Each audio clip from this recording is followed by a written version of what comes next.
Hello, everyone. Welcome back to the show. I'm Chancels, and happy Halloween, everybody. Happy Halloween. I'm here. Mike Deacon's here. Jacob London could not be here today, but we are. This nice little throwback show. Nice little throwback because this is how the show started. Mm-hmm. So Absolutely. we're gonna get here. We talk about all the NFL action of Week 8, as well as the trade deadline, which did happen today. We'll talk about the trade deadline after all the games we get into, because like a lot of trades that did happen were reactionary to things that happened this week. So we'll get into that after all this is done. Starting with Thursday Night Football, let's talk about the Tampa Bay Buccaneers taking on the Buffalo Bills. Again, this is Buffalo's coming off of 3 consecutive weeks of really, really, really bad. Well, not really bad football, but like not great football. Right. For being completely honest. Again, they're going to be a Tampa Bay unit that's actually pretty solid, and for most of the game, they dominated. Yeah, this was like for Buffalo a good course correction. I feel like Tampa is a team right now that is so hot and cold. Like Baker is beyond streaky right now. I mean, that's how he's been his whole career. But there is no consistency to that team. And Buffalo just kind of took the game in hand and didn't really, I wouldn't say it was a dominant performance, but they won it handily. No, yeah, absolutely. I mean, Buffalo looked like pretty deadly. And the thing is, they were this close. They were this close to blowing it. Yeah. Baker pulled off a really clutch drive with a touchdown to Mike Evans, and nearly pulled off the Hail Mary. If Godwin had turned around, he catches that ball. And that's the thing is like the way that Baker played in the fourth quarter, if he had done that the first 3 quarters, this could have been a competitive game. But it's Baker. Yeah, no, it's Baker Mayfield. Like he is who we thought he was. For better or worse. Yeah. For better or worse, Baker Mayfield is exactly the quarterback we think he is. So, Bills end up winning this to advance to 5-3. The Buccaneers fall to 3-4. Again, I don't think their season's over. Again, with the state of the NFC South, anything could happen. But limitations on the offense are going to be a downfall of this team. We'll talk more about that later. Absolutely. Moving on to, again, there are some players who they could have let go of that surprise are still on the team. Yes, and big time. We'll get to all that later. Up next, moving on to our Sunday afternoon slates. We got the Los Angeles Rams versus the Dallas Cowboys. Maybe the Rams were not as good as we thought they were. This is a case where the pressure of the Dallas defense looked like they did the first 2 weeks. They played the way they played against the Giants. They played the way they did against the Jets. There is a common thread here in the offensive lines of all 3 of those teams are in shambles. Yeah. And, Stafford did get hurt in this game, which certainly put pretty much a dagger in there. But on the other side of the ball, that was the best offensive performance Dallas has had all year. I was about to say, like, 2 stonks of the week's potentials. They're not mine, but they might be, someone else's. But like Dak Prescott played really well. CeeDee Lamb had a really good game. They couldn't cover CeeDee. They couldn't. This is the pitfall. This is like what happened when you let go of Jalen Ramsey. Mm-hmm. Because like their corners outside of Ramsey, nothing to write home about. And the Dallas in this game, it felt like could do nothing wrong. Like they looked the way, people were talking about them after the first couple of weeks as a legitimate contender. And then obviously they had their, they dipped back a little bit. What a bounce back game. If they can keep this momentum up, again, it's always Dallas is such a team that they'll play so good for a couple of weeks and then they'll just get blown out. And then get their asses smacked. But this is a good one on Dallas. Again, not putting like you said, not putting a ton of stock in this because it is Dallas. The Rams, I feel like the Pittsburgh Steelers broke the Rams after what happened last week. Yeah, the Rams are. the 7 seed in both conferences, which we'll kind of talk about that a little bit more later, I'm sure. But like the 7 seed, especially in the NFC, is still pretty wide open. Like I feel like again, not over for the Rams, but yeah, the other 6 teams are fairly set. The Rams are not completely out of it yet, but I was a little bit surprised they didn't sell some assets today. Mm-hmm. Again, we'll get into that later. But they were a team that definitely could have been like, all right, let's compile some late round picks with some of these guys we have, because even with some of these guys, you get some early round picks with a lot of these guys. Yeah, they should go. You know, the youth movement should be beginning on the Rams. They should be like, all right, we're rebuilding. You know, they got their ring. They got it, and now it's time to just. We thought there was going to be like, you know, when they let Bobby Wagner go, and when they traded Ramsey, when they traded Robinson, it was like, okay, this is where the fire sale begins, and they haven't really sold any more major pieces after that. But either way, moving on to our next game, Battle of the NFC North, we had the Minnesota Vikings taking on the Green Bay Packers. I said it last week, I'll say it again. The Packers might be the worst first half team in all of football. The Packers are in the conversation. I think they're definitely not number 32, but I think is the top 3 worst offense right now. Oh, absolutely. The Packers offensively are horrid. 32. Yeah. I think we're on the same page. Yeah, we know who 32 is, but the way that the Packers have played lately, like they have just, I can't begin to name anything they've done right. Like they have just looked like a mess the past couple of weeks. Even defensively, like I do not understand the scheming of Joe Barry, where like you watch it and you consistently see receivers or corners giving their receivers like an 8 to 10 yard cushion. I'm like, right. What? Especially like giving them like, okay, like a cushion like that when you need like, I don't know, like 12, 15, 20 yards. Sure. Why are you giving them a 10-yard cushion when they need 3 yards to get a first down? Like it makes no fucking sense. And the thing with the Green Bay defense is like almost every week, they didn't really do anything substantial this week, but they get like 1 or 2 turnovers a game that make people think they're better than they are. And they're in trouble, but on the other side of the ball, this was a victory and also a huge loss for Minnesota. Yeah, we're gonna talk about that right now. It looks like the Minnesota offense looked. I mean, they didn't look great, but they looked good enough to beat the Packers. But is the team that may have won the battle but lost the war. Mm-hmm. Kirk Cousins tore his Achilles, and he is now done for the year. Kirk, he's done as a Viking. I'm pretty certain. Like that, they're not. I firmly believe he is done. I firmly believe we saw Kirk Cousins play his last game as the Viking. Yeah, 100%. And it's sad because like we talked about, you can't franchise tag him. You can't. Right. His last year of his deal. If they were going to extend him again, they would have done it this past offseason, which was just basically telling like they're going to move on. And the Vikings are now firmly in the place that I'm going to use this term a lot, I think, for the rest of the season, which is no man's land, because they are going to be, they've won too many games already to be at a super early pick.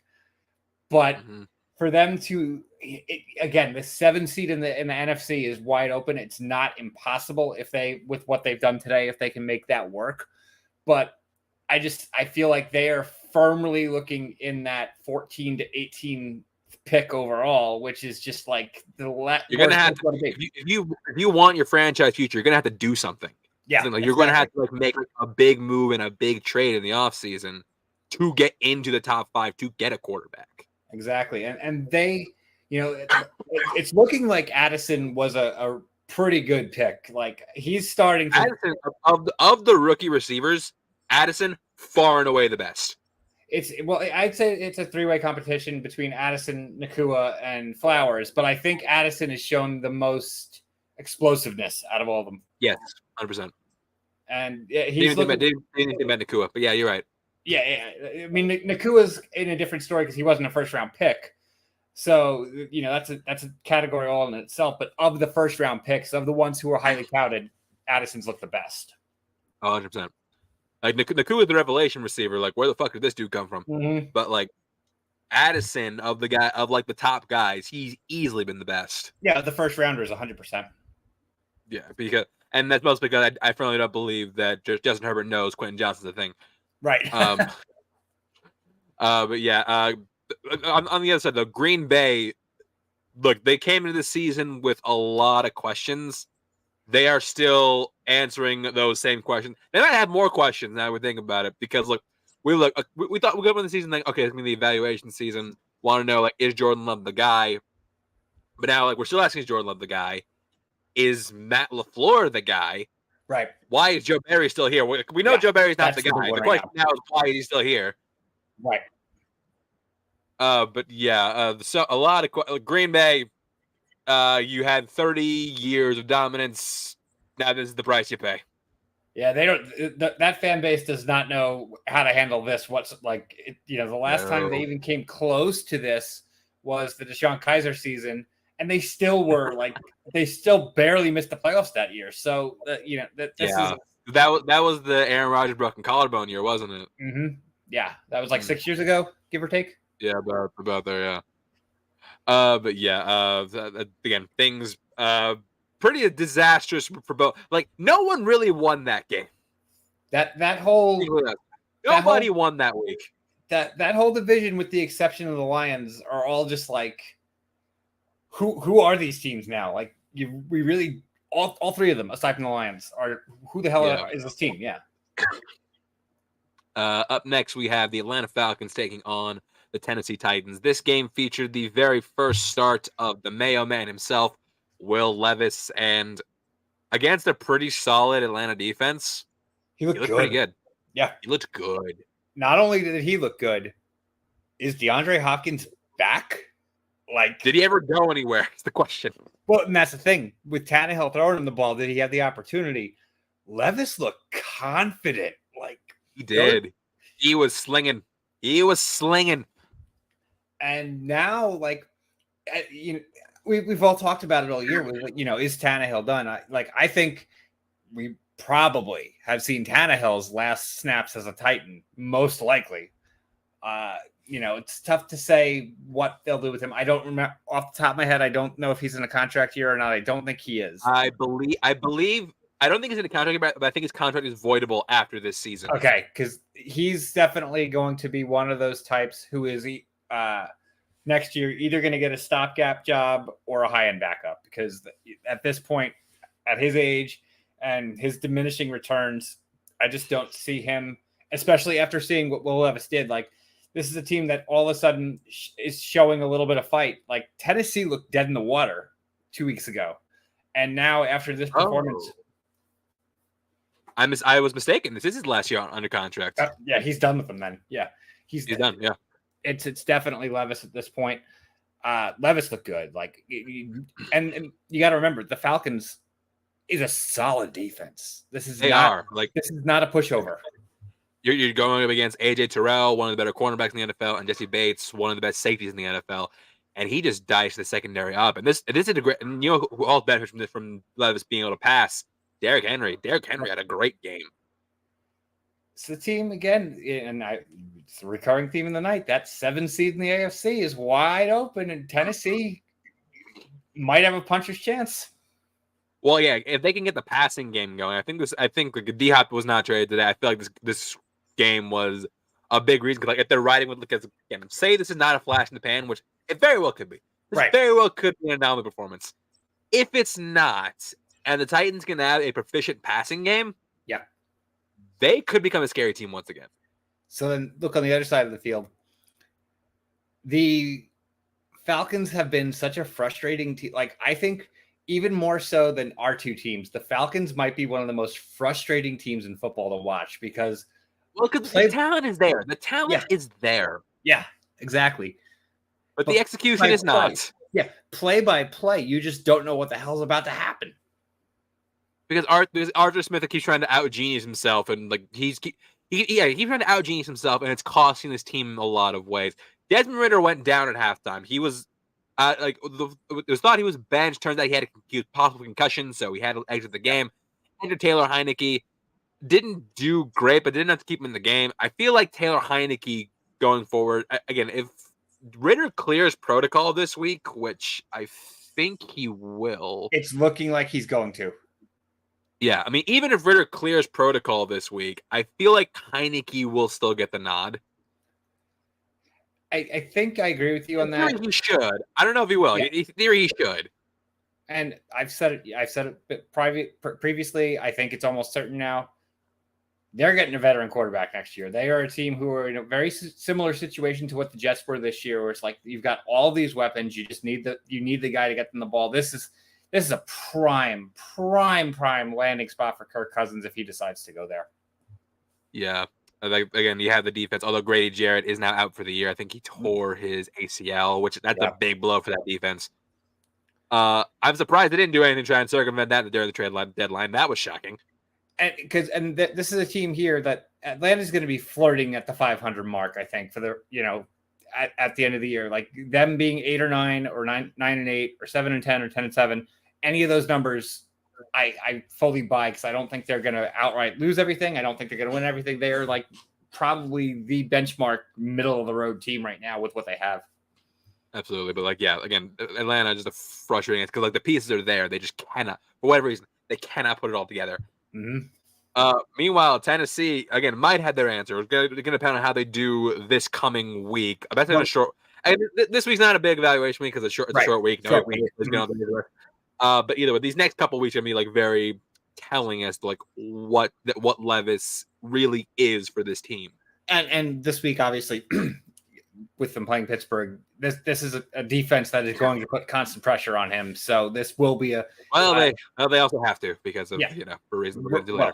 Yes, but I agree with you. Like, but won't it be funny though? Like, if after all of that Levis winds up just as good as the other three. That'd be wild. That would be insane. Speaking of other three, well, talk about the one team that one of the QBs did go to. He didn't play, but New Orleans Saints versus the Indianapolis Colts. Most shocking thing about this game, the fact that the Saints had a pretty good offense for this game. They had Alvin Kamara for the most part, but they did. Michael Thomas had a pretty nice game. Taysom Hill, the Taysom Hill plays worked against Indianapolis. The Storm and Mormon. When Taysom Hill goes off, everybody in New Orleans has a good game. Yeah, pretty much. I liked the way New Orleans played in this game. Indianapolis. As a matter of fact, Taysom Hill is my Stonks Player of the Week. I like that choice. That's a good one right there. Taysom Hill played great. Like he did. And pretty much every snap he played, with the exception of one. Now it was side by side. I will fully admit I did not watch Red Zone this week. I was at a bar. It was side by side with the Jet game though, so I had it in my peripheral. Given the game you had to watch, I understand. Yeah. So like I can only think of one or two Taysom Hill plays that didn't work. Like that, he didn't break out of something. And Derek Carr played a very competent game here. Indianapolis, they're an okay defense, but he made them look bad. Other side of the ball, New Orleans defense is good. They really are. They had a lot of pressure. They had a lot of pressure on Gardner Minshew. Gardner Minshew, that dude is he does not care who he's playing. He is and he has the goldfish memory of any player in the league. Oh, I just got sacked for 50 yards. Well, I'm going to get a first down right now. Like that's. Yeah, Gardner Minshew is like the ultimate meme player in the NFL. There's a reason he's left side strong at Hall of Fame because no matter what you throw at him, he's going to take it on. He's going to charge head first at it. Like, doesn't matter if it's a tsunami. He will run head first at it with a surfboard. That's the kind of player he is. I love watching a player like that. I don't ever see Gardner Minshew leading a team to a Super Bowl, maybe not even a playoff win, but he is fun to watch. He's good for the league. He's, the mentality of Gardner Minshew, you absolutely love. Mike, I think you might have knocked out your mic because I can't hear you anymore. Can you hear me now? Yeah, no, I'm not hearing you. Hold up. I don't have a notification that I'm down. Damn. Let me see. Hold on. I know how I can find out. Shit. Mike, give me a sound check. Yeah, do mic check. 1 2 1 2. Yeah, no, try exiting, coming back in real quick. Yep, I'll do that. Give me a sound check. Yeah, do mic check. Nope, I can 1 2. I am working. No, try exiting, coming back. Is it playing on the thing? Yep. Okay, It's that's you. so weird. Why can't I hear you? I'm exiting. Come back. I'll be right back. Okay. So now you get to listen to me. We're on about nothing. I doubt he was watching anyway. It's Halloween and there's World Series, so whatever. But going back on this game, the Saints and the Okay, I got your audio back. So we're okay, good. cool. Yeah, the Saints overall, I think they're in position right now. Like they're actually in a pretty decent position to advance in this division. I think right now they are who I would consider the favorite in the South, and yeah, they're looking like we thought they'd look like coming into the season. And their schedule for the remainder of the season is not that bad. So no. they will they're probably my current pick to win the South. They're my pick to win the South at the beginning of the year, and my mind has not changed. Too, actually, yeah. If Pete Carmichael stop being an idiot and he can keep clicking, they could be dangerous. Yeah. At least dangerous enough to get into the playoffs. Moving on to a team who's definitely not making the playoffs, taking on a team who probably will be the New England Patriots versus the Miami Dolphins. This is okay. Bizarre stuff to it. Tua is I think like 11-0 against Super Bowl winning coaches. That sounds about right. Yeah, he's never lost to Bill Belichick. Bill Belichick has never beaten Tua. The Dolphins have owned them for years. Like bizarre. The games in Miami, especially in Miami. Going to Miami is a death sentence for New England. Yep. And it happened again here. This was despite refutes from Ramsey himself to Adam Schefter. Ramsey did make his Miami Dolphins debut in this game and immediately got a pick on McCorkle Jones. Once again, reminding us that McCorkle is not the answer. Yeah, it's funny. Like he did not play well in this game. He played better in this game than he had several other games this year. So I'm not going to give him not stunks this week because he doesn't deserve it. But he looks bad, and he lost the one bright spot of this Patriots offense has been Kendrick Bourne, and now he's out for the year. Yep.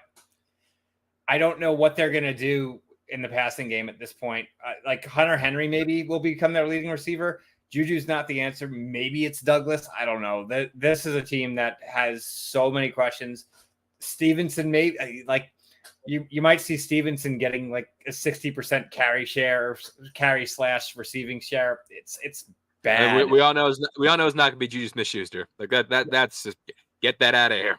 Yeah, it's definitely not. This is a team that is very similar to Green Bay, but Green Bay at least has Aaron Jones, who's reliable at this point. I just don't know what the Patriots are going to do for the rest of the year. And with the exception of because Belichick always dials something up against the Jets, that's the only game I think they might win. Yeah. If Patriots getting Caleb Williams would be like the biggest nightmare scenario I've ever heard of. Yeah. They need to win enough games to not get a franchise QB, but lose enough games to be bad. And they are currently, because they have the two wins they have, they'd be picking fourth right now, if I'm not mistaken. And I mean, we'll see as the draft comes closer, but I just don't know like what the Patriots do if they fall to like the 6th or 7th pick. They have to make a trade or something because Mac is not the answer. Yeah, we understand. Like I don't know what happened between Matt Patricia and Mac Jones. First of all, that would ruin any quarterback. That would ruin any quarterback. Yeah. Having Matt Patricia as your OC. Absolutely. And Joe Judge. I mentioned Joe Judge. You are not absolved of this, Joe Judge. Mac, I already thought like wasn't great to begin with, just because on the whole, I don't trust Bama quarterbacks. Even like there's some who pan out. Like Tua, I think is really good. Hurts technically is one too. Yeah. Hurts technically, yeah, he does count. Yeah. But like Mac Jones in college, I'm just like even then, I feel like your receivers and your core, your skill position core is doing a lot of the work for you. NFL, you can't really get away with that, and we're kind of seeing the culmination of that here. But yeah, conversely though, on the other side of the ball, Dolphins again they still look great. I do think that Jalen Waddle had his first like fully healthy game. He looked awesome. He had his first 100-yard game of the year. Tyreek Hill got to 1,000 yards. He's the first receiver in the Super Bowl era to go to 1,000 yards in the first 8 games, which is insane. Is that like he might break the record this year, and I think he'll do it in 6. He will do it in 16 games, and the 17th game will just create a new record. I mean, he might be the first receiver to get 2,000 yards in a season. He's well on pace. I don't see why he doesn't.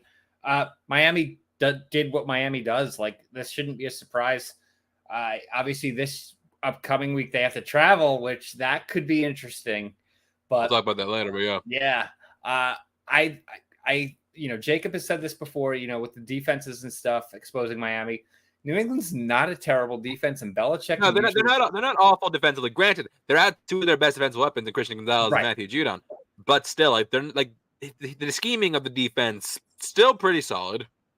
The game, and this is not just because they're my team, but what I really want to see how the Dolphins' offense goes against the Jets' defense. The Jets, that's going to be interesting. That's the 2 teams that when you're putting one-on-one, that's going to be an interesting game because the Dolphins' offense is just they're high flying. They're firing on every cylinder. They're not doing anything wrong right now.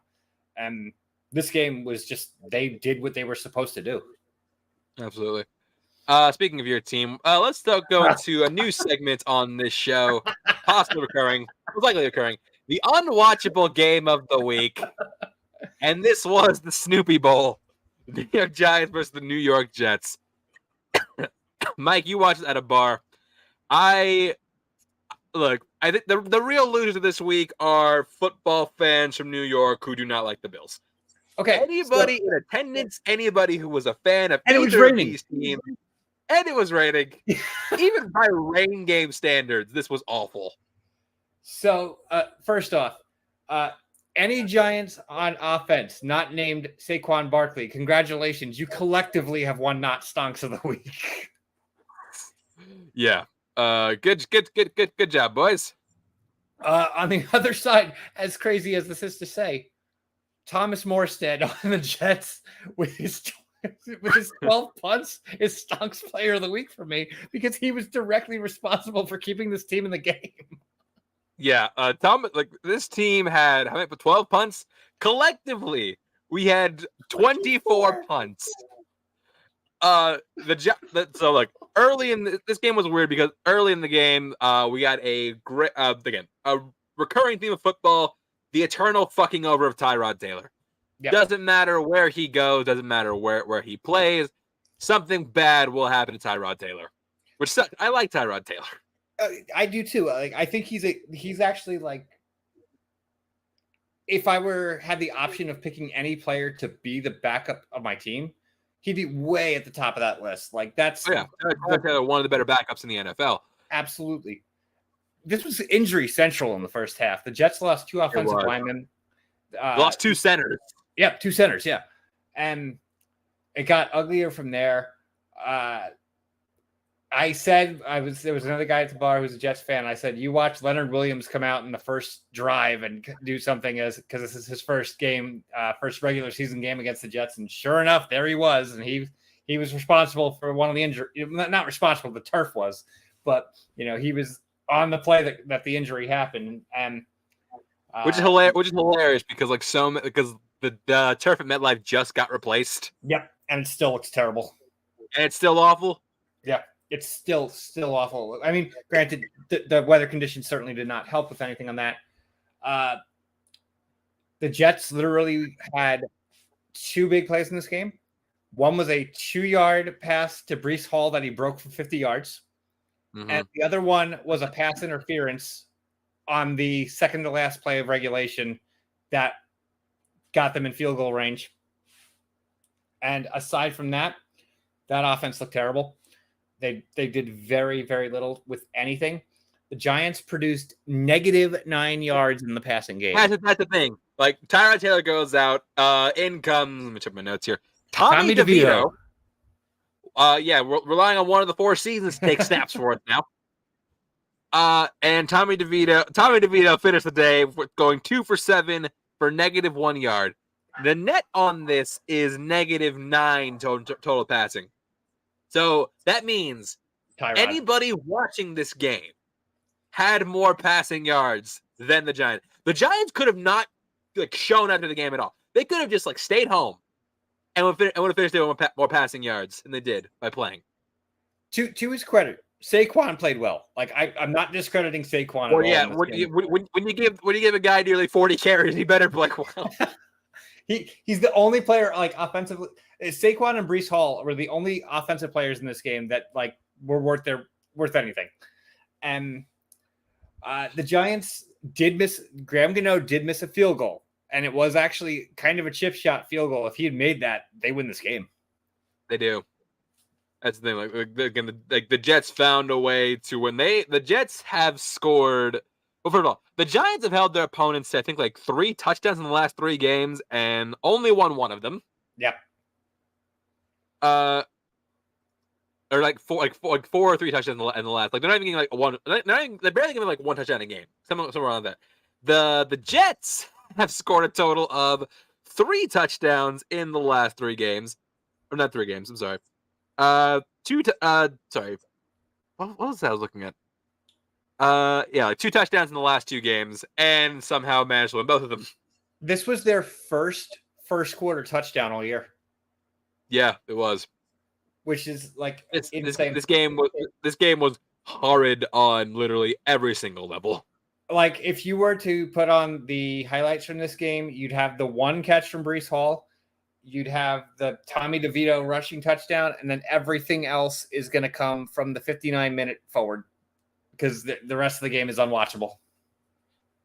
Yeah, okay, I remember. So the stat is the Jets have 3 offensive They had 3 games with only 1 offensive touchdown, and they won all 3 of them. Yep, it's the defense. I mean, I mentioned it with the Dolphins. This defense is too good for this team right now. Yeah, I mean, look, again, we've harped on a little bit. I just imagine how good this team would be if they had Aaron Rodgers. And so now there is a buzz saying week 15. I'm like, oh my God, he's really going to come back? I said it on the show. I said it. Wow. That'd be amazing. But if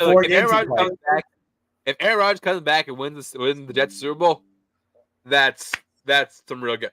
I don't want to hear Tom Brady ever again. Aaron Rodgers, the real number 12. But if he comes back for the last 4 games, hypothetically, let's just say that he's able to do that. The Jets need to win 2 games before then to have a realistic chance. Yeah. And their upcoming schedule is not as bad as the beginning of their schedule was. They got the hard part out of the way. The hard part out of the way. So we'll see. Obviously, we'll see. But it's a wait and see situation. But if Rodgers comes back and they are above 500, that's 17's a play. Mm-hmm. Moving on to our next game. All right, we'll go with mine first. Jacksonville Jaguars versus the Pittsburgh Steelers. First off, it's the hottest team in football. I'm going to just outright. I'm going to start that. Jacksonville has really started to click. ETN is starting to become, I would say, right this minute, he's a top 5 running back, and I would say he's making a case to be considered in that elite tier. Yeah. Now, look, I will just say this: the Pittsburgh defense. I can't ask you to do more than you did. Yeah. You held a pretty dynamic offense to a grand total of 20 points, 1 touchdown. In the modern NFL, that should be enough. Yeah. Unfortunately, we're dealing with Canadian offense, so it's watered down, has to be translated into French. Yeah, look, first of all, let me just say the officiating in this game was horrendous. I'll get that out of the way. Now, I don't think officiating is the reason we lost. No, I don't think this one would cost them game, but it certainly didn't help, but it's not the reason they lost this game. Officiating was bad. The offense, again, for whatever reason, does not click when you need it in the beginning of the game. Again, defense kept it in check. Here's the problem, though. Towards the end of the game, we had a really weird series where they're trying to move. Kenny Pickett was moving the ball. He was moving the ball really well. That is until he took a hit that I'm surprised was not called roughing the passer. What's currently called roughing the passer? Yeah, I mean, I've seen some calls. Given the standards of what is roughing the passer, Yeah. Look, I'm someone who I usually side on the. I usually am the side of the defender roughing the passer call. No, this one was roughing. He took 2 steps and drove Pickett to the ground for literally no reason, and as a result, Kenny Pickett was knocked out of this game. So the thing with Pickett being knocked out of this game, I don't feel like he really. The only other player on the Pittsburgh offense that felt like he was on page with him in that game was Deontay Johnson, who was having a nice game up until the point of the injury. Pickens, something seemed off. I don't know what, but something seemed off with Pickens in this game. And Warren did okay. They couldn't get an actual run game going aside from Warren. Warren got a couple of little bursts, but Harris couldn't get anything going. And then they switched to Mitch, and just nothing clicked. No, yeah. Once Kenny Pickett exited Mitch Trubisky game, I knew we were gonna lose. And Mitch, you are so cool. You know what? I don't care. You are my nuts. You are one of my nuts songs of the week. There is somebody else. I know our contracts say Pittsburgh shows cannot be nuts songs of the week. There's an addendum. Mitch Trubisky does not abide by that rule, so make him nuts songs of the week all you want. I don't know what it is, but like this offense the offense doesn't click already. It clicks even less when Trubisky's in the game. And now they're going into a short week, which is troublesome for everything that's going on for them. A short week in which we'll get into that later, but yeah. Minkah Fitzpatrick, not early, definitely not playing. I think he strained a hamstring or something. So he's not playing on this short of a week. Yeah, no way. And I'd encourage him not to play. He's not playing. And look, Kenny Pickett in the fourth quarter becomes a completely different quarterback. Question is, how do you combat that? You don't let him get to the fourth quarter. That's the way you stop it. This is a game I don't think for Pittsburgh. Like, I'm not going to go into slander mode this week. I was about to say, is that the key? Like, no Jacob. No Jacob means because you're being very docile today. I actually kind of feel for the Steelers this particular week after what happened. Look, you played the Jaguars, who right now are playing as good as any team. If they might be the best team in the AFC on paper right now, because they're right now are just rolling through everybody. With the offensive injuries, especially the Pickett one, I still don't think Pickett is like substantially better than Trubisky, but with the limited reps, Trubisky you can't deny the team plays better when he's in the game, though. Oh yeah. There's Pickett does make mistakes, but his mistakes are not as egregious as Mitch's. No, or Mitch literally threw a ball in a triple coverage and was surprised when it got picked off. I'm just like, what are you doing, Mitch? What are you doing? The thing that's going to keep them in these games, you still got JJ, who JJ still played great. I'm not going to take anything away from JJ. He played fantastic in this game. He's going to. JJ, you mean TJ? TJ, yeah. I can say TJ. Yeah. Oh, believe me, I would love it if JJ walked in our retirement. All right, you know what? All right, brother, I'm gonna come help you. Yeah, no, TJ is in very much in the conversation for Defensive Player of the Year. So, hello, Cameo. Hi. Yeah, the team is still playing. The defense is still playing. I love this defense so much. I don't care about the one touchdown he gave. It was a busted coverage. It happens. On the whole, they still played pretty great. I'm not going to crucify them for this. Yeah, you held Jacksonville to 20. That's not terrible. No. Offensively, look, I know Canada is not going to be here at the end of the year. I know it. They have to make that. If we could just expedite the process, though, please. And look, I know getting rid of him might not fix it right away because you need to find somebody. I don't think we have someone who can plug in and play. Or maybe we do. I don't know. Maybe we have someone who can plug and play an offensive coordinator who will give a boost to the team. Mm-hmm. Maybe I don't know. But I don't know. Maybe. But look, I know he's gonna be gone. But I just wish he'd be gone now. I don't want to wait for the end of the season. Just leave him now because we have. Look. You're gonna think I'm talking as a fan. I'm not. I genuinely believe this is a championship level defense. but we need the offense to do something. That's all we need. There's 4 teams we can say that about right now, though. Yeah, there are. The Jets being one of them. But yeah, this is a bad loss for Pittsburgh, and this is not an ideal scenario to go into a short week into, and we'll get into that later. Up next, we have actually a historic game in the next slate. Houston Texans versus Carolina Panthers. This marks the first time in which the first 3 overall draft picks were in the same game. Yep. Mm-hmm. This is a game that. Oh, good. Yeah, I was gonna say that it's crazy to think, in the history of the NFL, I think it's only happened like 2 or 3 other times that a team has had the 2 of the first 3 picks. So yeah, I mean, it makes sense for that to be that way. Carolina stepped up. They did. Look, as good as St. Houston had looked in the past couple of weeks, that magic might have the clock might have hit midnight on that, because like they have not looked the same in the past like 2 weeks. They have not looked like the same team. Carolina, I'm going to start with them before I go to Houston. Whatever they did in their prep over the past 2 weeks, that offense looked different this week. Like Bryce Young looked sharp. Yeah, like Bryce Young, he came out and he said, "This is why you picked me over CJ Stroud." Yeah, absolutely. And their defense played decent. Houston did not really provide much on the other side on the offensive side of the ball. Carolina, though, with the way Young played, kept them in the game. And Eddie Pinheiro just, ice in his veins at the end of the game. That was so first of all, Bryce Young did this while getting from his running game. He had 4 different ball carriers combined for 44 yards on the ground. They were shit. Yeah, they were. Eddie Pinheiro, a guy who literally lost his team a game last year. Yep.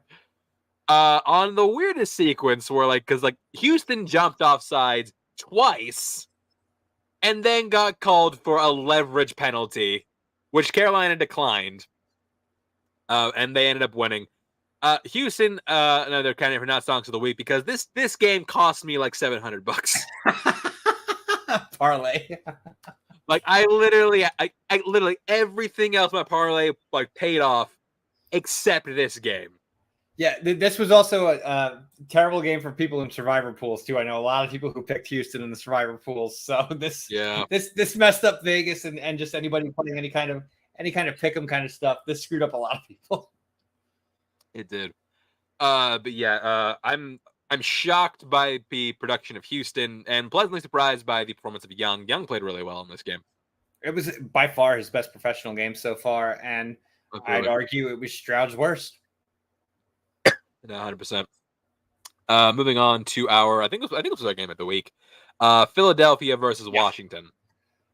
Look, we said it on the show. Washington always plays Philly tough. They do. This is a game that we thought Philly would win. We thought it'd be close, and yeah, that paid off. For a while, again, it looked like Washington was handling Philly pretty well, and that's because Philly was doing a lot of costly mistakes. I firmly don't believe they've played a full 60 minutes this entire year. Sam Howell in the first quarter, in particular, the first half of the game, was on fire. He was on pace for 400 yards when the game started. They couldn't stop him. He has these flashes where he's really great, but then he has a week where it looks awful. Conversely, though, my stonks of the week, give me Jalen Hurts again, man. That dude crushed in this game. He's exactly when he needed to. So we've talked in our group chat that we have oftentimes about who we think are current MVPs. Hurts has got to be way up in the MVP conversation right now, just because of how consistent. If he's not one, he's two. He has to be 1 or 2. Mm-hmm, absolutely. Nobody else has played as many good games as he has. Even his worst game, which was the one against the Jets, he was. He made some mistakes, but he was better than any of the other ones at their worst. Yeah, Jalen Hurts in that game. Again, I will die on that hill.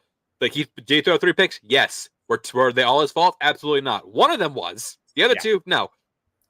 But yeah, Jalen Hurts was great. AJ Brown also, again, sneaky camp for songs of the week. AJ Brown now holds the record for most consecutive games with 125 or more receiving yards. AJ Brown he's like, I think he felt disrespected at the beginning of the season. Like, oh, you're all talking about Tyreek. You're all talking about Jamar Chase. You're all talking about Justin Jefferson. I'm still here. And, if Tyreek wasn't putting up these video game numbers himself, AJ Brown right now would be the top receiver in football. No, absolutely. Like AJ Brown is. I've always liked AJ Brown. I feel like he's just gotten better and better every year, and he's just exploded since he landed on Philadelphia. Like him and Hurts have been incredible together. And they got better this year. Like they were really damn good last year, and they got better this year. And that's what's scary because AJ Brown is still young. Like these two could be a force to reckon with together for years to come. As if the two of them are smart with the way they structure. Obviously Jalen got paid, but if AJ is smart with the way he structures his contract and does like incentive laden ones, they can stay together the rest of their career. And he also got to throw in like another receiver, Devontae Smith, who had a great game too. In the second half of this game, Devontae Smith was uncoverable. No, he was, man. He's again, like the AJ Brown, Devontae Smith, genuine argument for the best receiver tandem in football. Like the two of them together are fantastic. And you've also got Dallas Goedert and DeAndre Swift, who's one of the best pass catchers out of the backfield in football. So, like this team is so good. Julio Jones scored a touchdown in the year of our Lord 2023. I will say that's a crazy. Julio looked in better shape than he did the last year. The last time we saw him, he looks a little bit smaller. Like he seems to be in better shape with what his role is supposed to be on this team. He's not being relied upon even as a number 3. He's probably the number 4, number 5 receiver. He's basically being relied on. All right, we got to throw one up high, get it, and that's perfect for him at this point in his career. Absolutely, but either way, like Philly still feel like if this team's firing on cylinders, not many can stop this team. And Washington got close. Washington, like the only thing that could play them close. However, a big reason they lost this game was weird coaching decisions. Yeah, like they're playing time where like there's one catch Devontae Smith had that like if Rivera challenged it, definitely would have gotten overturned. Yeah, he elected to not challenge it, and I don't know why. We're going to go into Washington in a little bit with the trade deadline. Because they made some baffling decisions. Like a lot of teams made some baffling decisions at the trade deadline. This is a team right now that I'm going to say this. Like there's probably 6, 7, 8-ish really bad teams. They're in this conversation. However, I think of all the teams that are in the bad team conversation, they kind of are in a better shape than some of the other ones. And we'll get into that. But absolutely. There's pieces on this team that are building blocks, and I think they figured out how to invest what they currently have and pick up some extra capital to build for the future. They are going to be one of the most interesting teams to me after the season is over to see what they do. Absolutely. Moving on to our afternoon slate. First up, we had the Cleveland Browns taking on the Seattle Seahawks. First of all, Seattle Seahawks rocking their throwback uniforms. They looked awesome. They are. Bring those back. Like those are awesome. Keep bringing them back. They didn't play awesome. They played okay. Good enough. But they did play well enough to be a pretty frisky Browns team. Again, Deshaun Watson not playing again, relying on PJ Walker, who is all right, but he is very mistake prone, and that did happen here. They did pick him off twice in this game. PJ Walker is I struggle to say he's like a top level backup because I don't think he genuinely is. He's a mid-level backup. Yeah, like he's a guy who's probably going to stick around for another year or two at least because he's good enough for that. But when you're putting him into this kind of scenario, you're not going to do well. No, absolutely not. And like again, Seattle's defense pretty opportunistic. Have arguably a front runner for defensive rookie of the year, and Devin Witherspoon has been great. Yes, he's playing fantastic. He's playing excellent. It's like him and Jalen Carter. Like those are the two front runners for at least I think for defensive rookie of the year. That's fair. But yeah, so again, Seattle jumped to a lead early, proceeded to blow said lead later in the game. But did win on a walk-off from JSN, who they finally decided to use the passing game. But yeah, overall, again, and with this and something else we'll talk about, Seattle now holds the sole possession of first place in the NFC West. Who would have said that coming into week 8? Like, would have thought at week 1 that Seattle at week 8 would have sole possession. Like, I could see maybe being a tie or something, but the way things have panned out the past 3 weeks, I don't even know that I'd say Seattle is the superior team because they've gotten a lot of wins over weaker teams, but they're winning. Yeah. They're winning. That's all that matters. But yeah, so again, good win for Seattle, especially a good win because it does keep Pittsburgh ahead of Cleveland in the AFC North rankings. So thank you, Seattle. I do appreciate it. Cleveland's one of the teams I mentioned. So like their defense is too good for the offense they have. Like that they are doing way too much on the defensive side of the ball, and the offense can't do anything. Yeah, absolutely. Moving on to our next game, the Baltimore Ravens taking on the Arizona Cardinals. This was a game that, again, we never really gave Arizona a chance, and they're a frisky team. They really are. But that can only get you so far, especially against a really, really stacked Baltimore defense. Yeah, the pass rush of the Baltimore defense is going to be tough against any even remotely suspect offense because they create pressure on the quarterback better than any team in the NFL. And when you have that, and with a team like the Cardinals, who are using a lot of players that hypothetically are backups, and B, also faced injuries. So some of these are like third or fourth string NFL quality players. There's only so much pluckiness can do to you when you're getting that kind of pressure. Yeah. The problem thing is how much this team stifled the Baltimore passing game. Like they held Lamar to about 150 yards passing. This was a game for Baltimore that I think, I don't want to say they played down to their competition because they did what they needed to win, but I felt like Baltimore was not fully on the gas the whole game.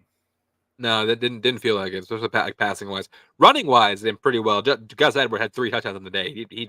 He's looking like he could be the feature back, even if Dobbins. Actually, I think Dobbins is gone after this year because this is the 4th year. Yeah, no, I think it's 4th year. The last year of Dobbins' contract. Yeah, they're not resigning him. Yeah, but and Gus is still on the contract, so they're definitely keeping him in the fold. But yeah, playing on the competition, maybe a little bit, especially passing wise. This team didn't really do much, but yeah. But these so many things for Arizona might be ending. They did have a big trade. Not who we thought, not who we assumed would have been traded from this team. But the friskiness of this team might be ending. And might be going into full blown okay, you know what? Let's try and aim for the draft. That's the Super Bowl now because they're now 1-7. Playoffs out of the question, no, but yes, it is. If they lose one more game, they're out. They pretty much run the table is the only way that and I don't see that happening with their schedule. Nah. Moving on to our next game. Speaking of we talked about Seattle holding first serve overall in the NFC West. A big reason why, look, Brock Purdy had a great run. We needed to.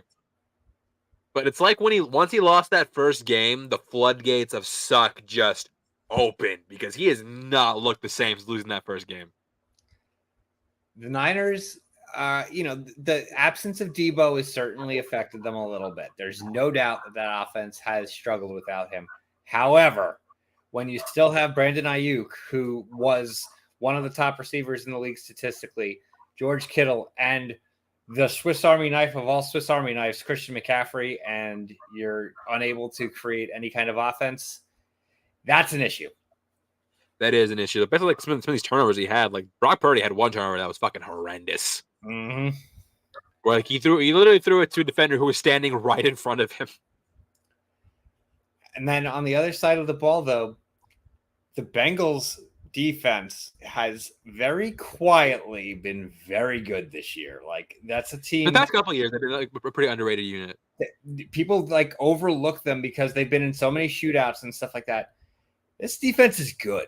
I don't think a lot of people took that into account going into this game at all or previous games. And Joe Burrow played, I don't want to say a game managing type game because he did throw down the field a lot. He was efficient. He was decisive. And like when you're playing as well as he is there, that's a terrifying team. Yeah, again, like when this team's clicking, they're very, very, very hard to stop, especially offensively. Yeah, we also got to talk about like Purdy, he somehow cleared concussion protocol within a few days. I'm just like, yeah, when I saw him, just like, I feel like this isn't gonna go well, and it did not go well. Conversely, though, Burrow might be over the injury, going against a very, very tough Niners defense. I think Burrow that the bye week did him a wonder. If you watch the way he played in the pocket in this game versus early in the season, looked like a different quarterback. I think Joe Cool is back. The Bengals are ready to make a run. Yeah, we'll see how things keep shaking out for them in the coming weeks. Their schedule does get a little tougher coming up, but yeah. Niners, on the other hand, though, now dropping 3 straight. And seemingly no answers for it. Well, they do have a one answer. We'll get to that later. But yes, again, I don't think that they addressed the big problem because, like, is Brock Purdy the guy who's going to take him all the way? That's the question. That is the question. Yeah. Because as the past few weeks point to no. But he could be. And we'll see. But like if not want to go anywhere, Brock Purdy has to better than he's been playing the past couple weeks.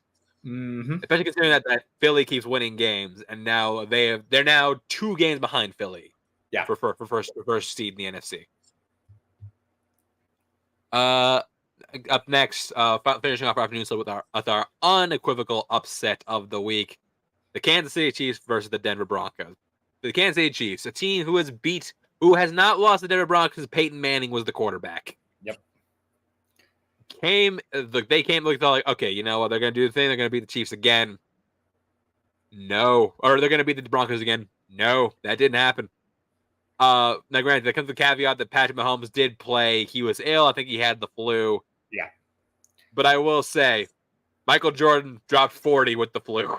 Right. So he gets no leeway from me. I'm not saying like I did not change my pick or anything. I still had Kansas City going into this game because of the way the Broncos have played lately. But like every bit of that scenario, it's snowing, it's freezing out. He's got the flu. You're playing going to Germany in Denver. next week.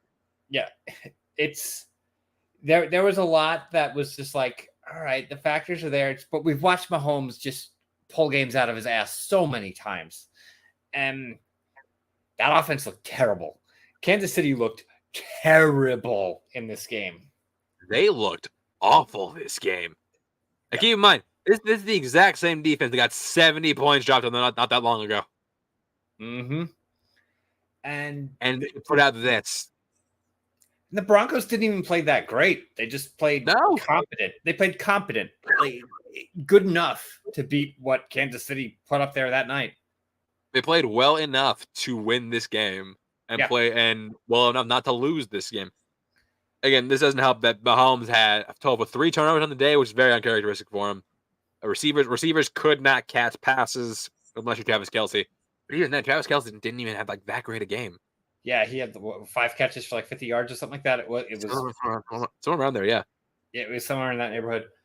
I will say, I do apologize to Brandon Perna. I did not watch the video this week because I had no interest in watching the new greatest game ever. I'm like, give me that worst. You know, the new. I'll watch those all week. You're not getting my click. He earned. Look, after losing to the Chiefs for like 8 straight years, he earned it. He earned this one. His reaction video when he realized that it was actually going to happen was good, but I'm not watching it. You're not getting my click for that one. You're getting my click when you're paying, buddy. This Jacob had him in the power rankings like pretty high. I don't think that's right. Not just because of this game, because Kansas City has like not looked like great all year. Like unless you're playing the Bears, unless you're playing the Bears or the literal worst passing defense in the NFL, they have not looked very good. Yeah. They look pretty pedestrian, which is odd considering you have like arguably the best, well, not arguably, inarguably the best player in football, like on your team. You know, there's an argument not just football, like the best athlete in pro sports, maybe. And arguably, yeah, he's up there. So, but yeah, like they've looked pretty pedestrian the past couple of weeks, and yeah, this is. I don't know if this is like a telltale sign of things to come or a wake-up call. It might be a wake-up call. I firmly don't believe it because I feel like the Lions would have been their wake-up call week 1, and that was not it. Right. So they got to keep going through this, and I don't know, like long term, I do not trust this team. I really don't. We'll see. I mean, the talent that's rise to the top. We've discredited them before, but right now I agree with you that I don't see them being able to make a run with these top AFC teams. No. Let's see. Up next, we have a game that I do not understand why this was on Sunday night. Chicago Bears versus the Los Angeles Rams, and you remember how good our boy Teabag was last week. Well, back to reality. Our offense is bad. They're always in trouble. I'll be in my room doing the suicide shuffle. Yeah, Bagent looked pretty awful this week. The whole team, like they couldn't do it. What am I saying? Just Bagent. The whole team looked awful this week. Yeah. This was a great game for the Chargers. They haven't had a definitive game like this whatsoever. No, not at all. Even though Eckler's weird. Like sometimes like he clicks on both fronts. Sometimes he's like not a factor in the run game and a factor in the passing game. Sometimes he's a factor in the run game, not in the passing game. He was a factor in the passing game on this one, almost because Josh Palmer did go down with an injury earlier on a tackle that I will die on the hill. That hip drop tackle should not be banned. That is the game. That's one thing for the Chargers they do have to worry about because Quentin Johnson is doing so poorly right now. Looks like they're now down 2 receivers. Quentin Johnson now has to do something. Yeah. Please do something. And Gerald Everett missed this game too, so they're down really 3. Yeah.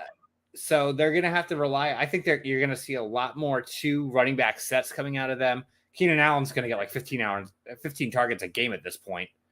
Because what else are they going to do? I mean, Quentin Johnson's obviously not showing that he's got anything. They did have and I'm forgetting his name, that did get the touchdown. The 5th string wide receiver came in and oh yeah, what is that? Fuck, what is his name? Oh, that's right, Semi Fehoko. Yeah, who I don't think I ever saw his name even come up before that. So yeah, the 2 guys that caught touchdowns, Semi Fehoko and Donald Parham Jr. The backup tight end. Yeah, 2. Yeah, like wow. How bad is Quentin Johnson that these guys are scoring before he does? To be fair, Parham, that was like his 5th touchdown of the year.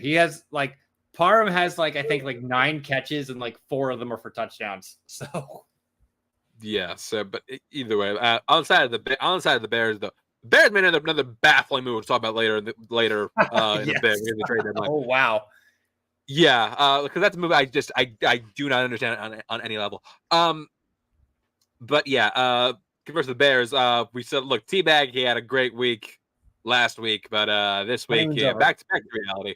Yeah, I do think it's funny where Chris Collinsworth on the broadcast said, my Lord, you should. It's the guy just study him. Just you're really saying, just really study he didn't study a guy who lost the Colorado School of Mines. What are you talking about? Collinsworth might need to sit down for a week. Collinsworth, you're getting benched for a week. Yeah, because it was funny. Last year during he had a very similar thing last year during the Steelers Ravens game where I thought we were just Chris Collinsworth doesn't want to steal it because he's praising Robert Spillane. But yeah, I understand a lot. But yeah, Bears. Matt Eberflus now has a 5-20 record as a head coach. That is the worst win percentage of any head coach in the history of the Chicago Bears. That's insane. Yeah. So Eberflus might be gone at the end of the year. Bears are just man. This is the team that started off with such promise that has just gone right down the drain. Moving on to our final game, Monday Night Football, the Las Vegas Raiders versus the Detroit Lions. Other not stonks of the week for me. Hello, Jimmy G. Yeah, absolute candidate right there. He was God, the whole offense was awful. Well, this is the thing. The Lions gave up. They have 3 turnovers and a pick 6, and they still dominated the Raiders. Destroyed them. Like, not just they destroyed them. Like this. Like, this I don't care. I don't care if the stat line is 26-14. It was not that close. No, this game was so one-sided. Like, they had over 400 yards of offense, and they couldn't get it in the end. The big thing was they couldn't get in the end zone. Patterson was kicking, was on point with field goals the whole time. It felt like anytime St. Brown got the ball, they gained 15 yards. Like, they made Jahmyr Gibbs had his first big boy game. And say it again. Jahmyr Gibbs had his first big boy game. Yes, I was about to say the same thing. Jahmyr Gibbs burst out of the seams here, like to the point of like, I know Montgomery's coming back in a week or two, but it's like after what Gibbs just did, you have a new one. You have a new one. So Montgomery will still obviously play a role because he's played very well this season. I have a feeling it's going to turn very similar to how it was with them in the past with Swift and Jamal Williams, that Montgomery might vulture all the touchdowns, but Gibbs will do all the work. Gibbs looked awesome. Gibbs looked everything that a first-round pick should be, and I laughed about this after the game. He looked like everything a first-round pick should be until his post-game interview, and he looked so nervous. He looked so lost. Yeah, he had the Ricky Bobby thing going on. Yeah. But it was in like an endearing way. It was like, this is not a knock on Jahmyr Gibbs. Like, this is probably the first full-blown individual one-on-one interview he had live on prime time. It's the first time he had spent all game on the bench. Yeah, that's true. The first game actually did something. Yeah, he played fantastic. He was explosive. He found all the gaps. Like, did it, and it was doing it both on the ground and in the air. Like, Gibbs had a fantastic game. This was the first game that it was like, okay, we all kind of were like, what are they doing when they picked him as high as they did? That game looked like they were correct in that. This is why Brad Holmes so hyped when they got Jahmyr Gibbs. On the other side of the ball, though, Jimmy G again took nearly 4 quarters to complete 10 passes. He looked awful. He looked absolutely awful. He was awful. He was awful. Conversely, like, he brings down, not only that, he brings down the entire. First of all, Crosby, stud. Yeah, Crosby, he played great. He played great. Davante Adams, I feel so bad for this man. I really do. You've got the Raiders on, hypothetically on paper. That 1-2-3 is damn good with Adams, Myers, and Renfro, who's basically been unheard of this whole season, which is like been hurt for the last 2 seasons. Yeah, this dude, I feel for him just as much as Adams not getting traded, because that dude on the right team, I mean, they never would do it, but good God, could you imagine him and Mahomes? Oh my God. That would instantly like put him into like my Super Bowl favorite. Like Davante Adams on that team. But like, yeah, and like after I think like a turn on downs or 3 and out or something, Davante Adams was fucking pissed. Mm-hmm. And you saw, and for good reason. Yeah, he slammed his helmet on the ground. That was caught live on ESPN. Lippers out there were just like, it's fucking bullshit. I hate this fucking bullshit, man. If the Raiders did not have this game they have coming up this upcoming week, they'd be in that conversation for me of like, are they going to win another game? I think they will win this upcoming week based on who they're playing. But wow, they look terrible. Yeah, I feel so. I feel there are many players on the Raiders I feel so bad for. Davante, none more so than Davante. Yeah, he didn't get traded. I don't understand why. He clearly doesn't want to be there anymore. No, not at all. Like if I'm Davante, I'm just like, you know what? Just bench me for the rest. Like I just be a healthy scratch the rest of the year. I'd be like, okay, you're not gonna trade me? Fine. You know what? I am never playing another down for this team. I feel it completely. And on that, Mike, I have to reload real quick because I once again lost your audio. I don't know what's happening. I'll be right back. That's very odd. So the Raiders have the distinction of playing another primetime game that did not get flexed against my boys in 2 weeks. But sorry for everybody for having to watch that game, because that's going to be offensive ineptitude personified. Yeah, no, like I don't. Is there an organization right now more dysfunctional than the Raiders? Maybe the Bears. Maybe who they're playing this week. we'll get into that later. But yeah, that's gonna do it for our recap. But that's not let's get for the game recap. We now got to talk about the trade deadline. As of today, it did pass, which means we now have to talk about what exactly teams did. Now, look, this is not on the level of last year. Like last year's trade deadline was fucking insane. Marquee names going last year. Like last year's was unprecedented. I mean, don't get me wrong. There was some movement this year that was, this is probably in the top 5 in terms of the movement that happened in the last 3 days before the trade deadline. Last year is just the bar is so high. Yeah. So again, we talked about last week with Kevin Byard being traded to the Eagles. Let's follow it up today with some other trades. So Leonard Williams was traded to the Seattle Seahawks. I think that was for like a third and a fifth. Yeah. Seahawks are collecting ex-Jets first-round picks left and right. But I like the move for Seattle. This is one of the ones I kind of feel like was almost like a win-win because obviously the Giants weren't going to really move along with him at this point because they've got nothing to play for at this point. For a third and a fifth, Williams is good. Williams is still in his peak years. So for giving up a third and a fifth for somebody who was originally the first round pick and was at the time considered the best defensive player in his draft class. Okay. Yeah. I think Seattle did well with a third and a fifth. Giants need all the capital they can get. Win-win in this one. Yeah. Contavious Streets, defensive tackle for the Philadelphia Eagles, traded to the Falcons. This is kind of I forgot this happened. So this is kind of like to circumvent the damage done by the Grady Jarrett being out for the year. I don't think this isn't the ideal fix, but for a 6th round pick and getting up a 7th, could be worse. I mean, you could do worse. I don't think this one really moves the needle much, and the compensation on both sides is really fairly minimal. So this one is kind of just a wash. Okay, up next. This is one I firmly don't understand. Washington traded Montez Sweat to the Bears. The Bears traded for Montez Sweat. Yeah. And they traded a 2nd for him. Like trading for a defensive tackle, I get it. Trading your 2nd, I don't know if it's their 2nd or Carolina. I think don't they still Carolina 2nd for this year too? Ooh. Do they not? Oh, they might not actually. It might be I don't theirs. think it's the first. It's just the first, I think. It was the 2nd last year. Like, this is what I don't understand. Like, you trade a very valuable pick for a guy who's on the last year of his contract for a situation where, like, you're nowhere near ready to be like competitive. Like, this I don't understand. So this is twofold.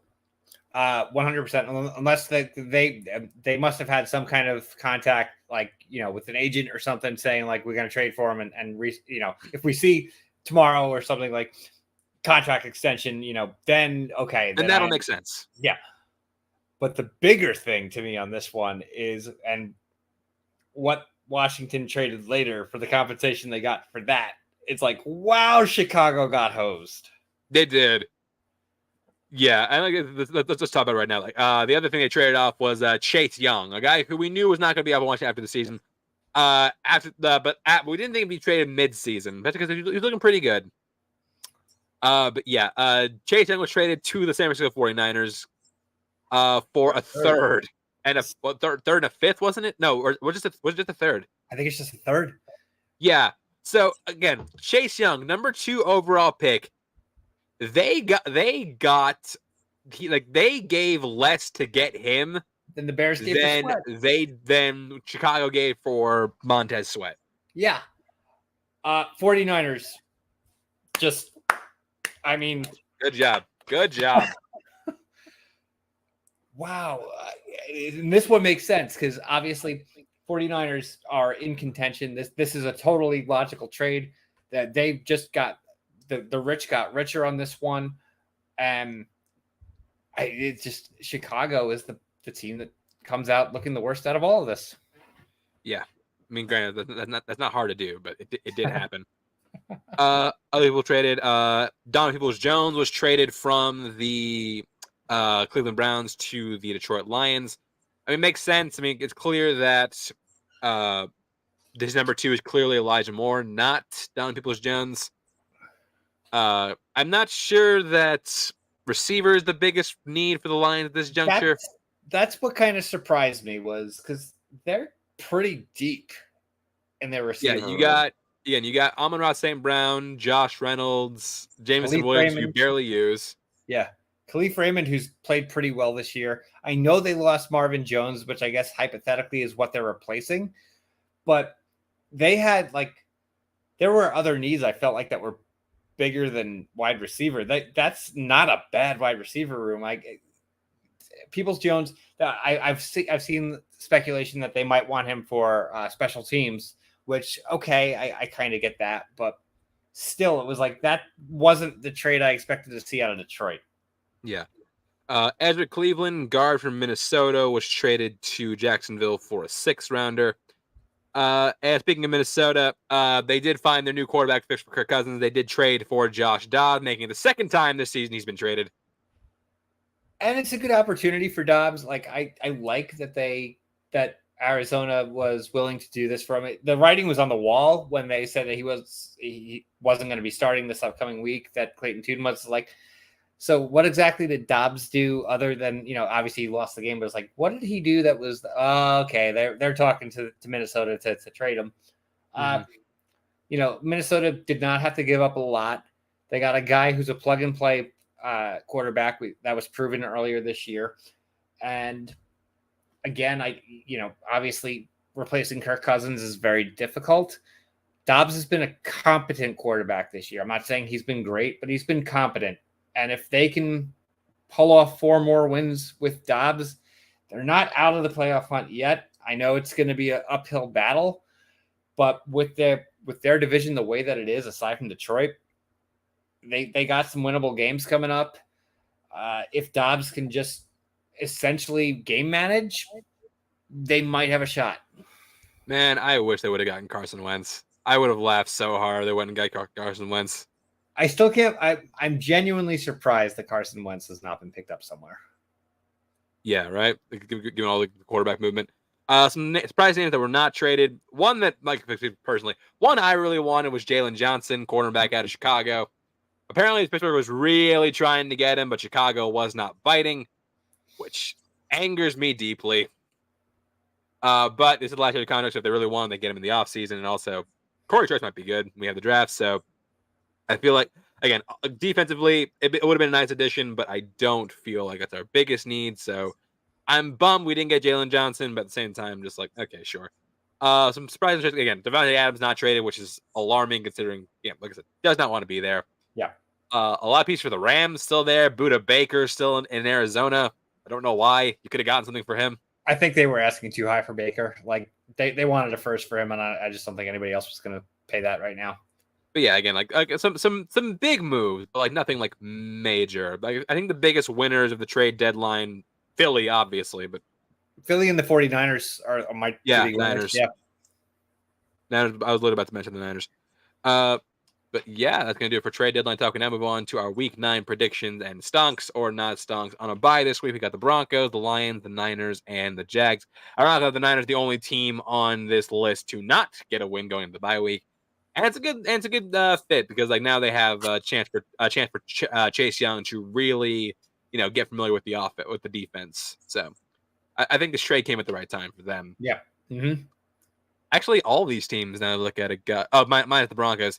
All these teams got a big addition going into the bye week. So learn the playbooks. Yeah. Good time for them to get integrated into the playbooks. Moving on to Thursday night football, we got the Tennessee Titans versus the Pittsburgh Steelers.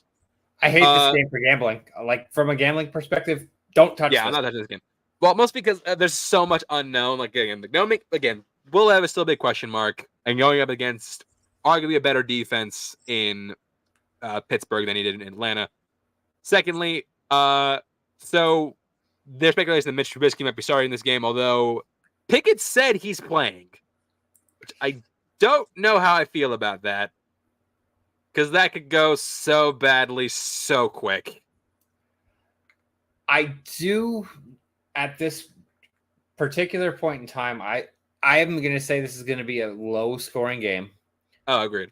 I'm going to go with Pittsburgh purely because of the defense. I don't know. We don't know what's going to happen in the offense.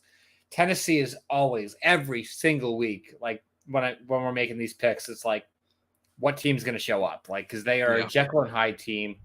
I'm going to err on the side of caution on this one and say, because I know what the Pittsburgh defense is, I will pick them. I don't think that Levis is going to put up 4 touchdowns against this defense. It could be a close game. It could be a low-scoring game, but barely I'm going with Pittsburgh. Might have to fire Jacob permanently because you're so docile when it comes to Pittsburgh when he's not here. But yeah, look, I mean, I'm going Pittsburgh. I feel like it's going to be this is not a good time to have your starting safety and potentially your starting quarterback out for the week. This is not an ideal time to do that, especially going in on a short week. I feel like they got the juice to beat Tennessee though, but we will see. Look, I'm gonna be saying a very different song if they come out and Levis does torch him, but I don't think it'll happen. But I'm nervous about this one. And Mike has stonks duty for this week, but as we know, Steelers stonks, other guys not stonks. So moving on to our Sunday slate. Starting off the week, we have something very special. Springtime for Hitler and Germany. Germany Bowl, Part 1. The good part. Huh? The good part. Part 2 is going to be almost unwatchable. The part 2 is going to suck, but we have the good part 1 to enjoy. Yeah. Kansas City Chiefs taking on the Miami Dolphins. What you got, Mike? I'm going hard on the Dolphins on this one. Like I can't. I am too. I didn't think coming into this that at this point in this season that I would be in this particular game. We know Mahomes is still coming off the illness. I can't believe I'm saying this. I don't know that Kansas City can keep up with them. Yeah, I mean, given what we've seen so far, no, they can't. They only put up over 25 points twice. Yeah, and that was against Chicago and the worst passing defense in the NFL in Los Angeles. So yeah, again, if Miami gets going, I don't know if Kansas City can keep pace. Again, and it's also a Europe game, so those usually low scoring. But this might be the exception. Yeah, I just don't see Kansas City, and this is bizarre to say. I got Miami winning this by a touchdown. All right, then what you got? What you got for stonks? So we'll go to the Kansas City side. Somebody who's been kind of up and down, but is leaning up. How about Rashee Rice? Ooh, Rashee Rice. I'm gonna say not stonk. I don't know if I give any Chiefs receiver stonks. I'm being completely honest. Kelsey could. I think Kelsey can do well. Besides Kelsey, yeah. But I mean true wide receivers. And Pacheco's probably gonna do okay, but again, wide receivers. Yeah, the wide receivers. I don't know that I pick any game where I pick a Chiefs receiver because they just aren't there. All right, back to the state side. We had the Minnesota Vikings taking on the Atlanta Falcons. Oh, another one. I'm like, don't bet on this game. Yeah, I'm not touching this one. So as of right now, Minnesota is claiming that Jaren Hall is going to start this game. We don't know who's starting for the Falcons, if it's going to be Ritter or Heineke. I think either way, man, doesn't change. I think I'm going to Atlanta no matter what. Yeah, I'm leaning Atlanta based on the defense. They have a better run game. They have I'm not going to say they have better receivers. I think the receivers are fairly comparable, but I think Atlanta is going to be able to just grind this game out one way or the other. Yeah, same. I think that whether it's Heineke or Ritter, I think Atlanta's going to take this one. This could be a Younghoe Koo kicking 5 field goal kind of game. It could. It very well could be. All right, so I will go to the Vikings side. I'm going to say TJ Hawkinson. Ooh. You know what? A sure-handed tight end is a green QB's best friends. I'm going stonks. Yep. I kind of agree with that. All right, up next, Arizona Cardinals taking on the Cleveland Browns. We were so close to the Josh Dobbs revenge game, but we were deprived thanks to the trade deadline. All right, so I'm going to say this right now. If Clayton Tune does get the start in this game, which it looks like it's slightly leaning towards, because Kyler is option. Well, there's a chance it could be Kyler. No. If it's Clayton Tune, I'm going hard on the Browns. Yeah. If it's Kyler, I still pick the Browns, but I think the game will be closer. Yeah, Kyler or not, this is Cleveland. It's Cleveland all day. Much as I hate saying it, it's Cleveland all day. The defense on Cleveland is going to do well. I think Cleveland is going to get a run game going in this one. Hunt and Ford combined between the two of them are probably going to get like 150 yards. I like Cleveland in this one. And Arizona playing in the early slate is never a good thing. No, it is not. So how about we go? How about David Njoku?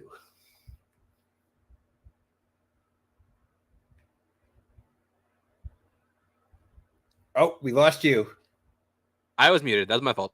Arizona is really bad at covering tight ends, so I'm going Stunks. They are historically bad at covering.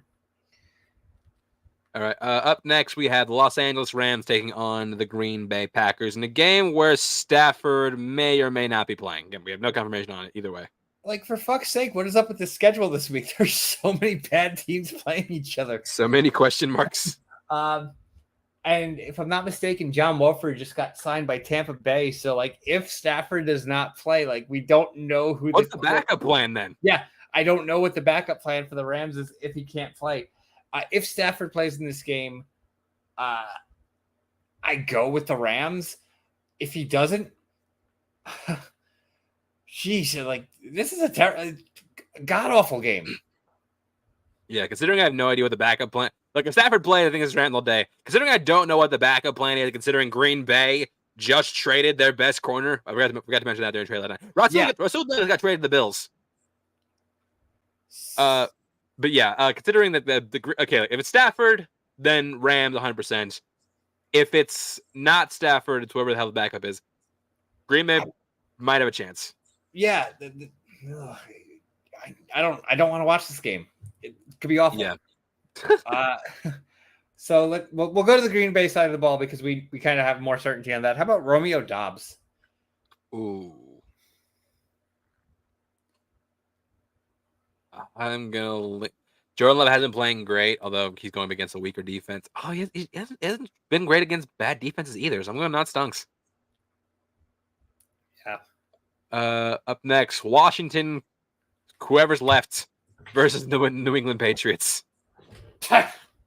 Like, the schedule makers just said fuck this week. Like, I know, right? There's so many bad games. I'm looking at this, like, there's so many bad games this week, and then you have two that should be amazing.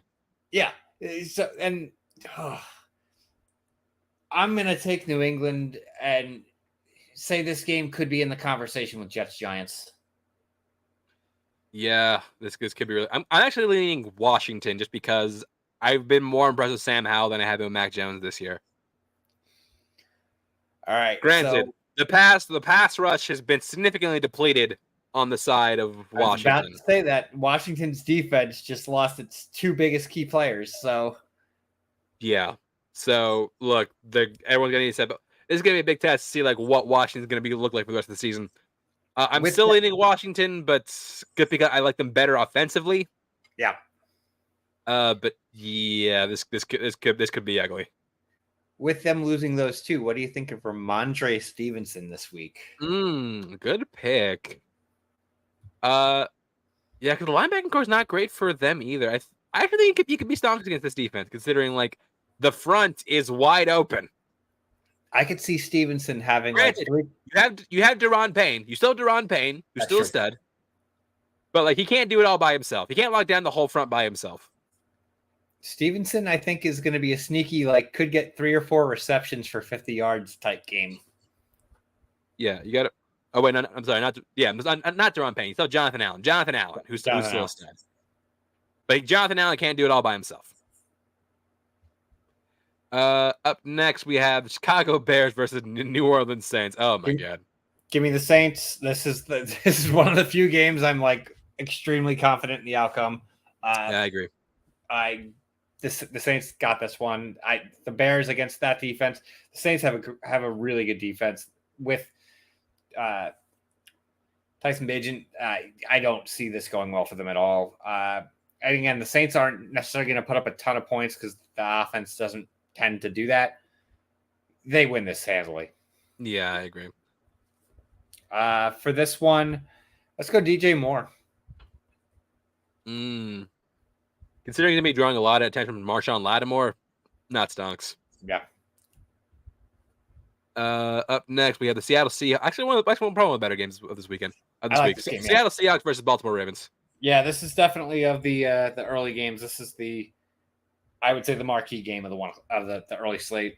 I'm gonna go slightly towards the Ravens on this. I think this is going to be a highly competitive game, though. I think both teams are going to run the ball a lot. Yeah, this is going to be tight. You're looking in the neighborhood, I think, of like a 2017 type score here. But I'm going to go with, again, Seattle going for the early game across the country against a team with probably the best pass rush in football, most pressure. I'm taking the Ravens, but it's close. Yeah, I would agree with that. Much I would love it. Seattle won because I need them to win to keep pace in the division. I think Baltimore wins this one just because I think that again we talk about Jacksonville. I think the Baltimore again also genuine contender to be best in the AFC. Like one of the two of them. So for this one, I am going to go with Lamar Jackson. You're going up against a pretty good defense in Seattle because you have a great shutdown. You have a great cornerback duo in Witherspoon and other guy. Crap, I can't remember his name. Tariq Woolen, who I think is playing this game if I'm not mistaken. Yep. You got Jamal Adams still doing whatever it is he does. Bobby Wagner. I'm a lean not stonks actually. I think that I won't be shocked to see like a Lamar Salem where he throws for like 200 yards and that's it. Up next, that was good. Back to bad. Tampa Bay Buccaneers versus Houston Texans. Schedule makers, fuck you for this week. Like fuck you for this week so hard. This next week is gonna be the week next week is gonna be not great. I'm gonna say right now, just based on the way these two teams are playing, I don't think either of them are at the top of their game. But I'm gonna go with Tampa Bay. I think they just have more talent on the offense and defense. So I just think this game could be very ugly, but Tampa Bay will do enough to win. Yeah, I got Tampa Bay in this one also, in a pretty close one. By the way, other two people were shocked were not traded at the deadline: Mike Evans or Chris Godwin. Neither one of them traded. Both of them. And that's who I'm going to say is Mike Evans for stocks and not stonks. You know what? I'm going stonks on this one. I think I'll have a good game. I think this could be a sneaky Mike Evans gets 2 touchdowns game. Yeah, I agree. All right, up next, Indianapolis Colts versus Carolina Panthers. A match that would have been the match between the first overall pick and the third overall quarterback. But yeah, fuck you, schedule maker again. This week's bad. I'm gonna say I'm gonna pick the Colts and not love the pick. Yeah, Indy. I'm going Indy also. Let's go with someone who's actually been playing another sneaky good rookie has been Josh Downs. What do we think of him? Josh Downs versus this defense. I'm going to say I think this is like another like Minshew like 300-yard passing game. I'm gonna go stonks. Yeah, I like that. I think Josh Downs is going to get a touchdown on about 100 yards. So, yeah. I like that. In the leading candidate for unwatchable game of the week, New York Giants versus Las Vegas Raiders. Why? I don't know why. I don't know why, Mike. I'm taking the Raiders in a game that I'm not going to pay attention to. Yeah, Raiders win the 6-3, and Devontae Adams leaves. If Devontae Adams retires at halftime, I would not be shocked. Stonks or not stonks? The fans in attendance. Oh, not stonks. Not stonks at all. If that's the real one, not Stonks. Anybody watching this game loses. Yeah. Up next, an actual good game this week. Dallas Cowboys versus the Philadelphia Eagles. Yeah, I never thought I'd be excited for a Cowboys-Eagles game like at this point, especially the way the Eagles started. But if Dallas shows up the way they showed up this past week, we could have a fight. Yeah, this game is going to be very telling for both teams. Like good. Yeah, for both teams. For Dallas, this is like, all right, we're sticking with the Eagles. For Eagles, it's like we are the best team in football. I take slightly. Again, this I think is another close game. I'm going to go with the home field advantage. I'm going to go with the Eagles, but Dallas is going to put up one hell of a fight. This is also our first chance to see Dak Prescott versus Jalen Hurts. Yep. We got robbed of it twice last year. Yes, this is going to be a good game. I think that both teams are going to put up some points. I think you're going to see a lot of defensive pressure from both defensive lines. They're going to come at the quarterbacks hard, and that's going to create some big plays. There's going to be some numbers on the board in this game. I like the over in this game. Yeah, this should be hypothetically this or the Sunday night game is the game of the week. Yeah. I'm also leaning slightly towards Philly. But yeah, this is going to be a big test for both teams. Philly taking on a legit, maybe the best defense they've played so far. And then you got, it's either them or the Jets. Then you got Dallas taking on another legit contender, see if they're actually like legit or not. So for that, I'm going to say Tony Pollard, stonks or not stonks? Not stonks. I don't like him against this defense. Yep. Sunday Night Football, we got the Bills versus the Bengals. Again, another big test game. How good are the Bills? I've been calling frauds on the Bills for the past couple of weeks. Are the Bills frauds, and are the Bengals legit back? I think it's slightly leaning to yes on both of those questions. I don't think either of them are definitive. I think the Bills are still searching for their identity. The possibility of having Leonard Fournette could maybe bring a spark to that run game. I don't think it does, but it's a possibility. He's done it to other teams before. Mm-hmm. I think that the Bengals are still going to be looking to prove something here, even though they just did it against the 49ers. I have a hunch that they will play down a little bit than they did against the 49ers, but I do like the Bengals in this game. Yeah, it might pain me to say I do like Cincy in this one. And I'm going with home field advantage, so there's that. So for stonks or not stonks, let's go ahead and say any Buffalo Bills running back.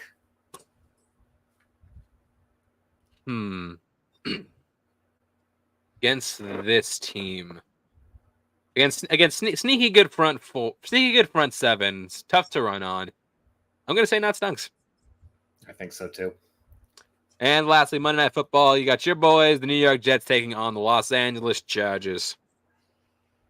This one is closer than it should be. I think the Chargers with that offense should hypothetically be like, all right, we're going to bulldoze them.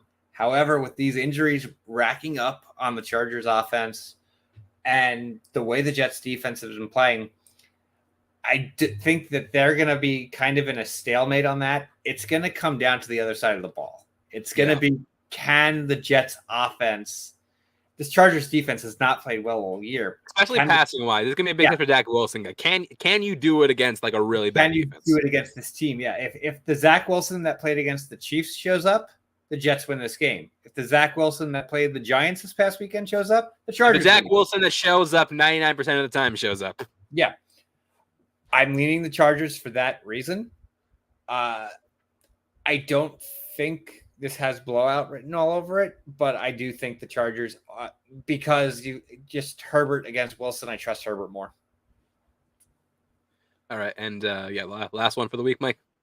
Let's go ahead and say Austin Eckler. I'm actually gonna go not stonks on this one. I actually disagree with that, just based on Really? what Saquon just did. Fair. Didn't think about that. All right, but that's going to do it for our look ahead. That's going to do it for the show as well. Mike, where can we find you at? You can find me here every Tuesday night. You can also find me on What the Show on Wednesday nights. We will be back tomorrow night. I believe it's just going to be the core four. So we will be doing just an old school, no topic, off the wall show. So, yeah. I'm at Twitter, @chance4_91, and find me praying for a competent offense.